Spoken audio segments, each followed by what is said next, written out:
entramos a partir del versículo 14, del capítulo 7, versículo 14, hasta el capítulo 11, versículo 10, en lo que podemos llamar el famoso relato de las plagas de Egipto.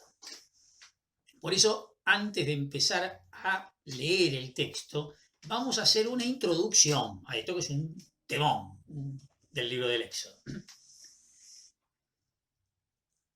Hay dos maneras características de interpretar esta larga sección. La primera, que predominó hasta no hace mucho tiempo, consideraba los acontecimientos como estrictamente sobrenaturales, o sea, como intervenciones claras y directas del Dios Todopoderoso para liberar a su pueblo. Es más, yo lo diría en estos términos, no solo que hasta hace poco. Esto fue lo que nos fue transmitido a nosotros en la catequesis. Y ya, en la catequesis, en las películas, en todos lados, en la predicación de las misas. Rara vez nos encontramos con otra explicación que no sea esta. El texto dice, Dios mandó las plagas, listo, ya está.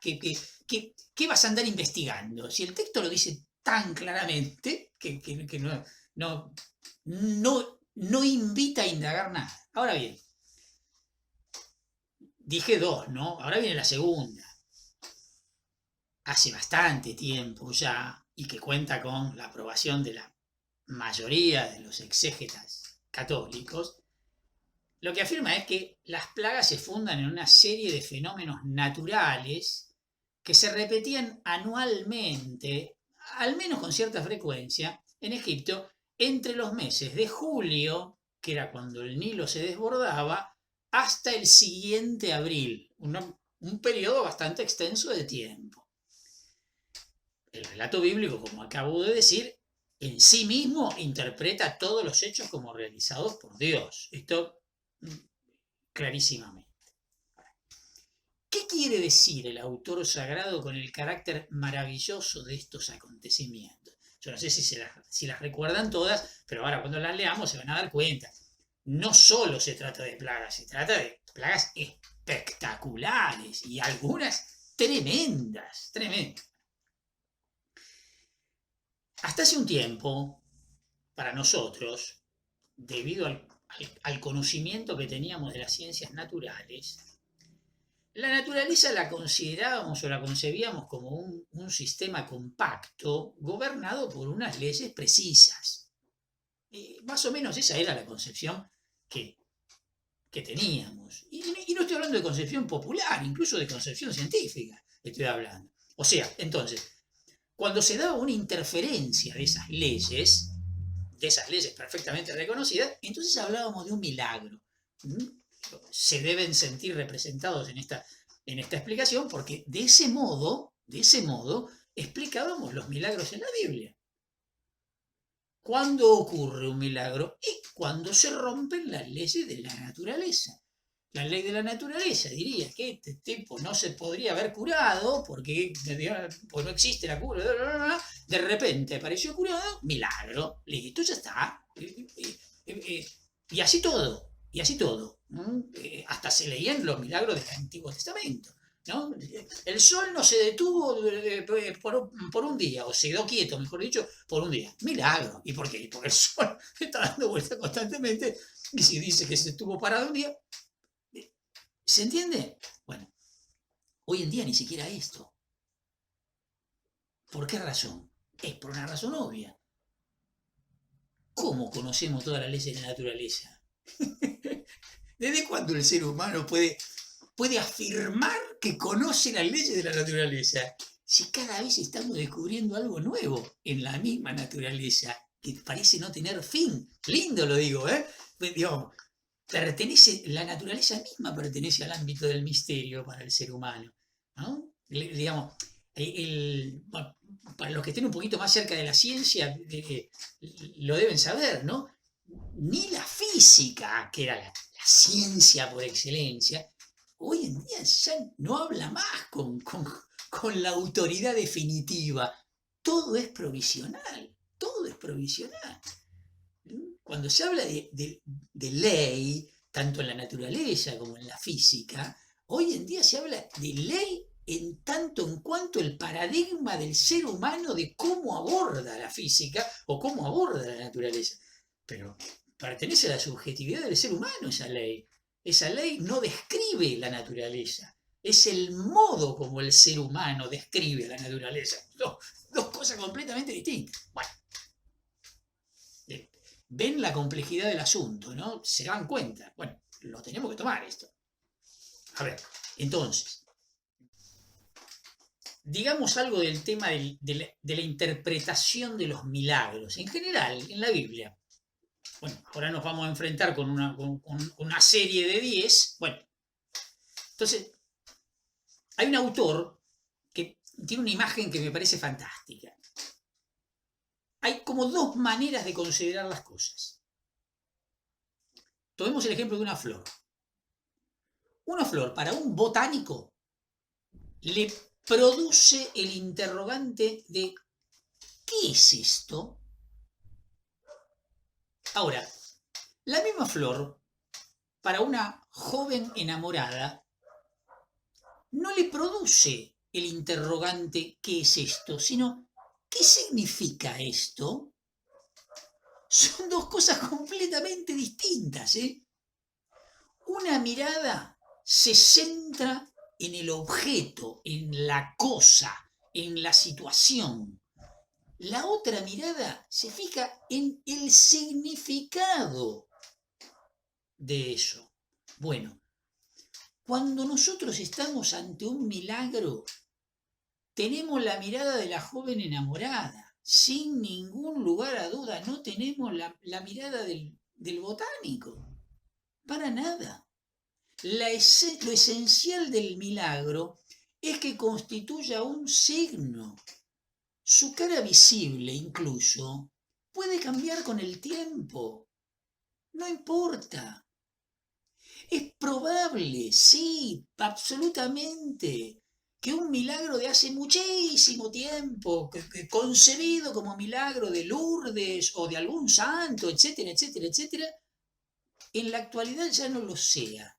Nos demos cuenta que no, pero no. Si el milagro es signo, o sea, una cuestión que pone en camino de fe, no tiene importancia el que se lo pueda explicar algún día. De hecho, pasa con muchos milagros del Evangelio, donde hoy sabemos, qué sé yo, que las posesiones diabólicas, los exorcismos y demás cosas, eran fenómenos que hoy los podemos relacionar con patologías psicológicas. Pero ¿qué importa eso? ¿Se entiende?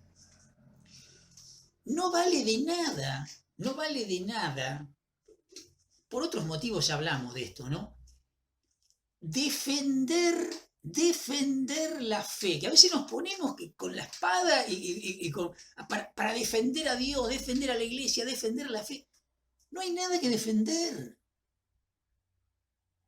Porque esto no se puede ver con los ojos, con el órgano fisiológico de la vista. Esto se puede ver solo con la fe. No se puede probar un milagro. Justamente, porque si no, no sería milagro si se pudiese probar. ¿Me entienden? Está en la esencia de lo que es el milagro, la improbabilidad. Nuestra fe está apoyada no en los milagros, sino en la adhesión a Jesús resucitado. Esto es clave. En el centro de nuestra fe está la resurrección de Cristo, que por otra parte no es un milagro, es un misterio percibido en la fe. El patriarca Atenágoras, un patriarca famoso porque se encontró muchas veces con Pablo VI, limaron asperezas de la iglesia occidental con la iglesia oriental, que venían en el cisma del siglo I, perdón, del siglo X, etcétera, etcétera. Miren lo que dice en relación con esto que estoy diciendo, ¿no? Para el que sabe mirar, todo es milagro. Todo está sumergido en el misterio, en lo infinito. La más pequeña cosa es un milagro y más todavía cualquier encuentro. Cristo es el mayor milagro en la más inmensa realidad. Confesar a Cristo como verdadero Dios y verdadero hombre y confesar su resurrección es exactamente la misma cosa. En Él, la luz divina penetra y transforma la vida y todo lo que llamamos materia.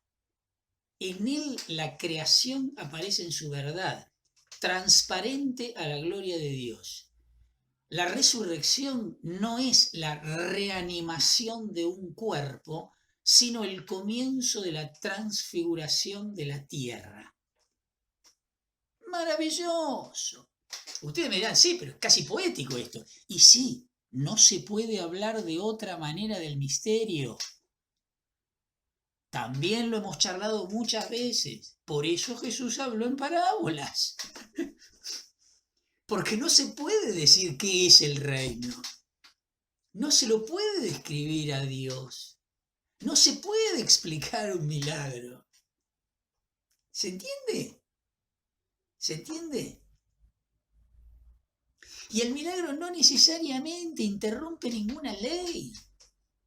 Porque el milagro tiene que ver con la lectura que yo hago y lo que significan los hechos para mí, o para una comunidad, o para un pueblo, en este caso, ¿no? Bueno, el sujeto puede ser plural, no importa esto. Tenemos que tener en cuenta todo este contexto antes de meternos al relato de la plaga, porque si no, vamos a estar en un cortocircuito permanente, porque además nos va a provocar unos conflictos tremendos.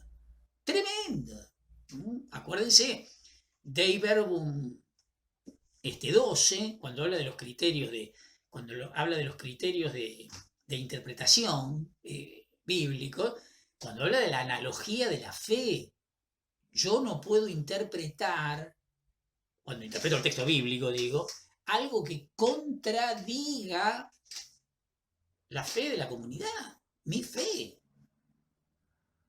Entonces, por más que el texto diga que Dios endurecía el corazón del faraón, listo, no sé. Tendré que preguntar qué quiere decir eso. Porque Dios no endurece los corazones. Por más que el texto diga que Dios le dice a Moisés, yo enviaré a mi ángel exterminador para que mate a todos los niños egipcios y no muera ninguno de los israelitas. Dios no puede decir eso. Pero el texto lo dice, sí, ya sé que el texto lo dice. Habrá que interpretarlo. Porque Dios no puede decir eso. Se entiende, ¿no? Lo advierto de entrada porque lo vamos a tener que recordar o traer esto que estamos diciendo como introducción casi a cada versículo a partir de ahora por un rato. Y por bastante tiempo. ¿Vamos? Bueno, para los antiguos semitas, entonces volvamos al contexto de la redacción ahora. Para los antiguos semitas, los elementos de la naturaleza no solo podían ser personificados, sino muchas veces se les concedía directamente una personalidad divina, directamente. Y para los vecinos de Israel, estas divinidades de la naturaleza eran amigas u hostiles según que favoreciesen o perjudicasen, directamente. Los hebreos creían que el mismo Yahvé Todopoderoso dominaba sobre esas fuerzas y las empleaba para sus propios designios. Por lo tanto, las fuerzas de la naturaleza manifestaban a Yahvé. 1500 salmos tienen esto de fondo. Mostrar la grandeza de Dios a partir de la grandeza de la fuerza de la naturaleza. No solo de la belleza de la naturaleza, de la fuerza de la naturaleza y de las consecuencias de la fuerza de la naturaleza, ¿no? De ahí que los hebreos pudieran considerar a los fenómenos naturales como signos milagrosos de Yahvé, sin que esto implicara una suspensión de las leyes. Esto que decíamos antes de lo que pensábamos nosotros hasta hace un tiempito atrás, ellos ni siquiera, para ellos no era interrupción de las leyes de la naturaleza. No, no, no, no, era intervención absoluta de Dios y no había ninguna duda. Entonces, listo, ya está. No tenían que dar ninguna explicación de nada, porque era así, ya, y punto. Las 4 primeras plagas de la lista de 10 que vamos a ver apenas causan alguna molestia, tanto que los magos egipcios van a ser capaces también de producir algunas, ¿no? Como lo que veíamos recién en el relato del bastón de Moisés que se convertía en serpiente y los magos con sus artes hicieron más o menos lo mismo. Bueno, las 4 primeras plagas van a ir más o menos en ese orden. Las 4 siguientes ya son más serias y ya van a producir daños importantes sobre personas, sobre propiedades, etcétera, etcétera. La 9ª va a ser motivo de terror y la 10ª tremenda, la muerte de los primogénitos, ¿no? Que va a sumir a los egipcios en una profunda consternación hasta el punto de que el faraón finalmente decide permitir la salida del pueblo, ¿no? Todo se desencadena en última instancia después de la 10ª plaga. Bueno, todo este colorido épico de los hechos, ya vamos a ver que no se limita a los relatos del Éxodo. También aparecerá evidentemente, como mencioné recién, en varios de los salmos, especialmente en el Salmo 78, especialmente en el Salmo 105, y en el relato claramente midrásico. ¿Se acuerdan del que alguna vez habíamos hablado del midrash, que era la actividad de interpretación bíblica que hacen los propios judíos? Bueno, en el libro de la sabiduría, capítulo 11 y capítulo 16, hay una suerte de interpretación, mucho tiempo después del libro de la sabiduría. Se escribió aproximadamente en el siglo I, digamos, aproximadamente en el 50 a.C., hace una interpretación de los relatos del Éxodo.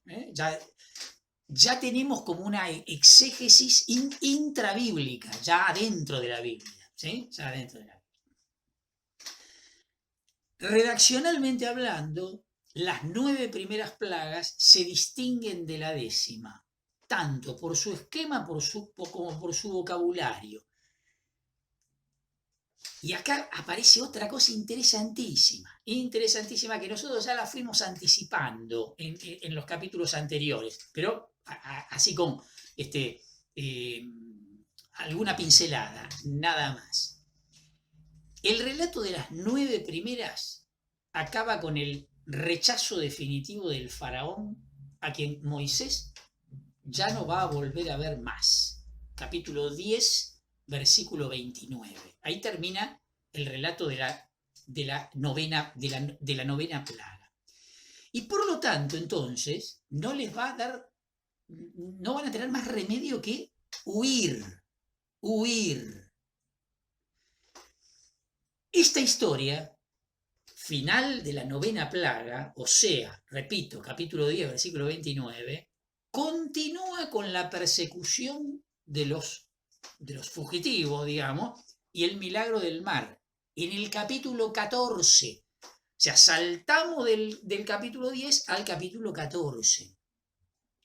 Esta tradición, entonces, del éxodo huida, era originalmente independiente de la tradición de la 10ª plaga, en la que los israelitas van a ser expulsados de Egipto. De hecho, había otras tradiciones sobre estas señales. Las acabamos de señalar en el libro de los Salmos, en el libro de la sabiduría. Pero no confundamos mal la cosa. Ya en el libro del Éxodo, solo en el libro del Éxodo, tenemos 2 tradiciones que están mezcladitas.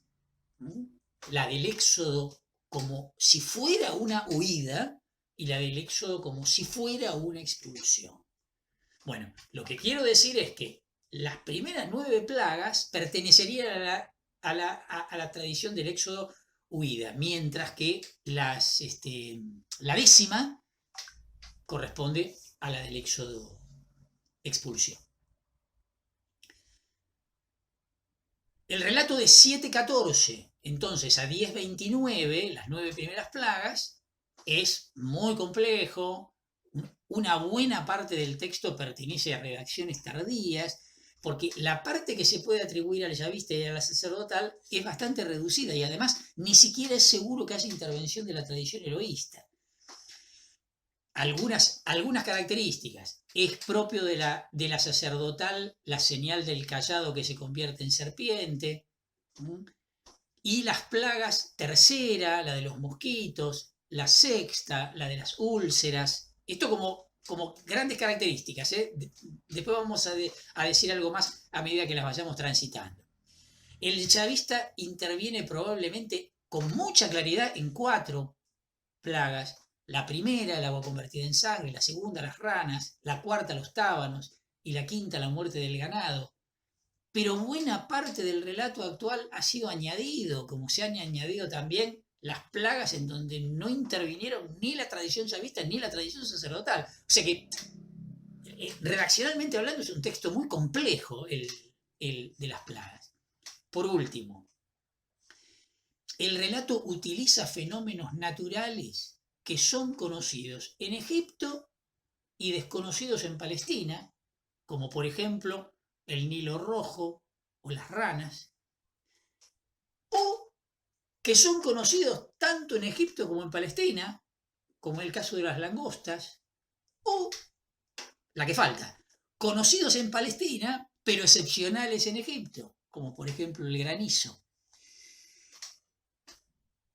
Y termino con esto, ya se nos fue el tiempo. Además, que ya hayan sido 10, ya nos tiene que advertir. Acá hay una plenitud de castigo. Acá no tenemos que ir a la precisión de que fueron 10 y fueron esas. No, acá el mensaje que se quiere dar es una plenitud de castigo.